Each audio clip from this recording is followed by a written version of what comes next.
Indian orthodox വിഭാഗത്തില് അനേക പള്ളികളിലായിട്ട് Indian orthodox വിഭാഗത്തിലെ ഓരോ പള്ളികളും ഓരോ അടിമപ്പാളയങ്ങളാണ്.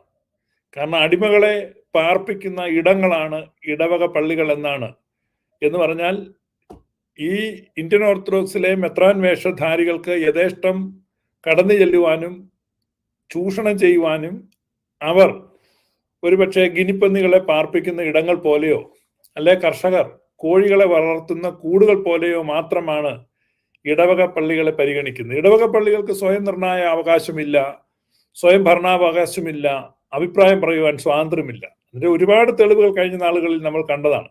അത് തിരുവനന്തപുരം പള്ളിക്കാരുടെ കാര്യത്തിലായാലും നെടുമാവ് പള്ളിക്കാരുടെ കാര്യത്തിലായാലും ഒക്കെ നമ്മൾ കണ്ടിട്ടുള്ള. എന്നാൽ കേരളത്തിൽ പള്ളികളിലെ അവകാശങ്ങൾ കവർന്നെടുത്തതിൽ ഏറ്റവും കടുത്ത നടപടി നേരിട്ട അല്ലെങ്കിൽ ഏറ്റവും വലിയ തോതിൽ അവകാശങ്ങൾ കൊള്ളയടിക്കപ്പെട്ട ഒരു സമൂഹം പരുമല പള്ളിക്കാരാണ്. ഈ പരുമല ഒരു മനോഹരമായ ഇടവക ഉണ്ടായിരുന്ന പള്ളിയാണ്.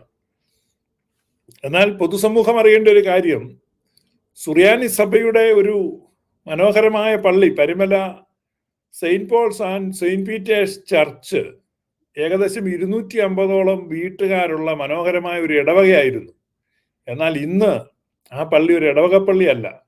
ആ ഇടവകയിലുള്ളവരൊക്കെ നമ്മൾ ചില തമിഴ് സിനിമകളിൽ മാത്രം കണ്ടിട്ടുള്ള ഒരു ദയനീയമായ ചിത്രമാണ് കുടിയൊഴിപ്പിക്കപ്പെടുന്നവരുടെ. ഇപ്പൊ മുതലാളിക്ക് ഫാക്ടറി കെട്ടാനോ അല്ലെങ്കിൽ ഫ്ലാറ്റ് സമുച്ചയം പണിയാനോ അല്ലെങ്കിൽ ഗോൾഫ് കോഴ്സ് ഉണ്ടാക്കാനോ അതും അല്ലെങ്കിൽ ഓരോ സിനിമയിലും ഓരോ പ്രമേയമായിരിക്കും. ചിലപ്പോൾ അവർക്ക് റിസോർട്ട് പണിയാനോ ഒക്കെ ആയിട്ട് കുടിയൊഴിപ്പിച്ചു വിടുകയാണ്.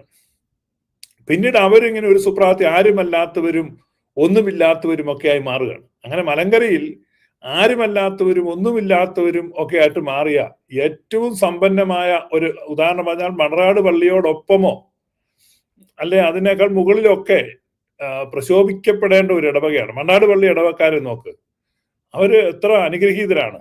അവർ ആ പള്ളിയിൽ കാര്യങ്ങൾ തീരുമാനിക്കുന്നു. മണറാട് പള്ളി ഇടവക പോലെ തന്നെ കോതമംഗലം പള്ളി ഇടവക അതുപോലെ തന്നെ ശോഭിക്കേണ്ട ഒരു ഇടവകയാണ് പരുമല പള്ളി ഇടവക. പക്ഷെ അവിടെ ഇവർ ചെയ്തു തന്നെ പരുമല പള്ളി അങ്ങനെ ഒരു ഇടവകയേ ഇല്ലെന്നുള്ള രീതിയിൽ ആക്കി തീർത്തു. എന്നിട്ട് അതിന് ഒരു സെമിനാരി ആക്കി. പരുമല സെമിനാരി എന്നാ പറയുന്നത്, പരുമല പള്ളിയല്ല, പരുമല സെമിനാരി. ഈ പരുമല സെമിനാരിയിൽ ആരെങ്കിലും പഠിച്ചോ എന്ന് ചോദിച്ചാൽ ആർക്കും അറിയത്തില്ല.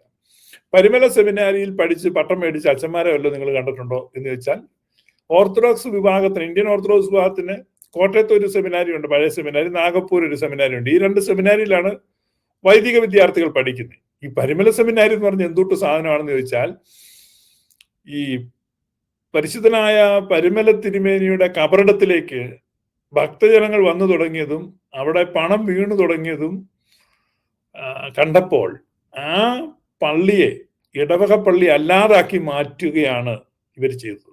എന്നിട്ട് അവിടുത്തെ പണം മുഴുവൻ ദേവലോകത്തേക്ക് കൊണ്ടുപോവുകയാണ്. അപ്പൊ അങ്ങനെ ഒരു പണം അപഹരിച്ചു കൊണ്ടുപോകുന്ന ഒരു സ്ഥലമാണോ ദേവലോകം? ആ പേര് അതിന് ചേരുമോ? അത് അസുരലോകമല്ലേ?